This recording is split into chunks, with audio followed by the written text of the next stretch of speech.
Silchar normal স্কুলের মাঠে। এবং এই মাঠের বেছে নেওয়ার কারণটা হচ্ছে, আপনারা সবাই জানেন নর্মাল স্কুলের চত্বরটা হচ্ছে একটা ঐতিহাসিক একটা চত্বর। সেই চত্বরে আমরা বসন্ত উৎসবটা পালন করি এবং আমরা আমাদের এই বসন্ত উৎসবটা মূলত একটা আমাদের অ্যানুয়াল ফেস্টিভ্যাল। আমাদের যতগুলো আমরা সংস্থা আছি, আমরা প্রত্যেক বছর যার দিন মতো করে আমরা কাজ করছি। কেউ সামাজিক কাজ করছে, কেউ সাংস্কৃতিকভাবে কাজ করছে, কিন্তু এই উৎসব মূলত আমাদের সবাইকে একত্রিত করে একটা অ্যানুয়াল ফেস্টিভ্যাল করতে থাকে। এবং আমরা এই অনুষ্ঠানটা কিন্তু আমরা সীমিত রাখি আমাদের মধ্যে। তো এখানে সংস্থার বাইরের কোনো কেউ থাকে না। এটা আমাদের একটা বিশাল পরিবারের মতো আমরা হয়েছি একসাথে। আমরা এতদিন ধরে কাজ করছি।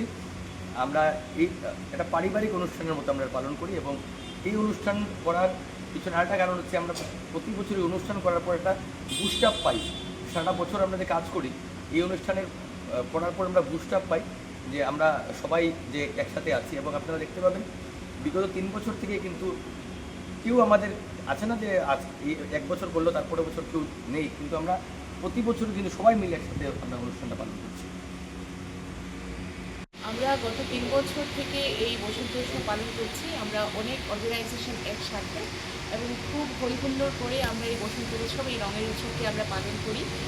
নাচ, গান, আবৃত্তি এবং টোটালি ভারতীয় ঐতিহ্য এবং পরম্পরাকে সাক্ষী রেখে আমরা এই বসন্ত উৎসব পালন করি। সবাই খুব আনন্দের জন্য এবং আমরা এটাই বিশ্বাস করি যে আমাদের এই উৎসব, আমাদের এই বসন্ত উৎসবে আমরা আমাদের ঐতিহ্য এবং পরম্পরাকে এবং আমাদের সংস্কৃতিকে বজায় রেখেই আমরা এই উৎসব পালন করব, এবছর করব এবং প্রতি বছর করব।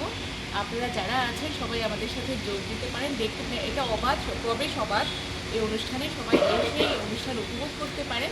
আমাদের 25টি অর্গানাইজেশনের যারা সদস্যরা যারা আছেন, তারা এখানে আবৃত্তি, নাচ, গানের মাধ্যমে আমাদের বসন্তকে বরণ করে নেবেন। আমরা দেখতে পাই যে বিভিন্ন জায়গায় একটু অনেক বিশ্বাস করি যে আমাদের যে চিরাচরিত প্রথা, যেমন আমাদের কীর্তন, আমাদের এই যে দোল উৎসব এবং আরও যেসব উৎসবগুলো আছে, আমরা খুব চেষ্টা করছি সেটাকে ধরে রাখার জন্য। কারণ আগামী প্রজন্মকে যদি আমরা এইসব আমরা না ধরি এবং আগামী প্রজন্মকে যদি আমরা তুলে না ধরি, তো তারা বুঝতে পারবে না একটা সময় দোল উৎসব কী, কীর্তন কী, বা আরও যেসব আমরা অকেশনাল আছে আমাদের। তো সেই জায়গা থেকে আমরা যে এই যে 25 থেকে 30টা সংগঠন মিলে, অনেক সংগঠনের লোক এখানে এখনও আসেননি, তো যাই হোক যারা এসছেন, তো এতটা সংগঠন মিলে আপনারা পত্রপত্রিকার মাধ্যমে নিশ্চয়ই বুঝতে পারবেন, ইলেকট্রনিক মিডিয়ার মাধ্যমে আসলে পরে বুঝতে পারবেন এত সুশৃঙ্খলভাবে, সুন্দরভাবে এটা পরিবারের ভিতরে আমরা যেরকম এটা সাজিয়ে করি, ঠিক ওইভাবেই ওদেরই বাচ্চারা, আমার বাচ্চারা গান গাইছে, আমার বাচ্চারা নাচছে, আমার বাচ্চারা আবির খেলছে। এই যে একটা আমাদের যে সাংস্কৃতিক মেলবন্ধন, ওরাও বুঝতে পারছে আমরা কোথায় যাচ্ছি। এবং দুপুরবেলা আমরা এখানে খাওয়ারও একটা বন্দোবস্ত করি আমরা, পারিবারিক যেহেতু আমরা কোথায় গিয়ে খাবো, তো সেটা নিয়েই আমরা একটা খিচুড়ি প্রসাদ আমরা এখানে দিই এবং এখানে রাধাকৃষ্ণের মূর্তিও থাকে।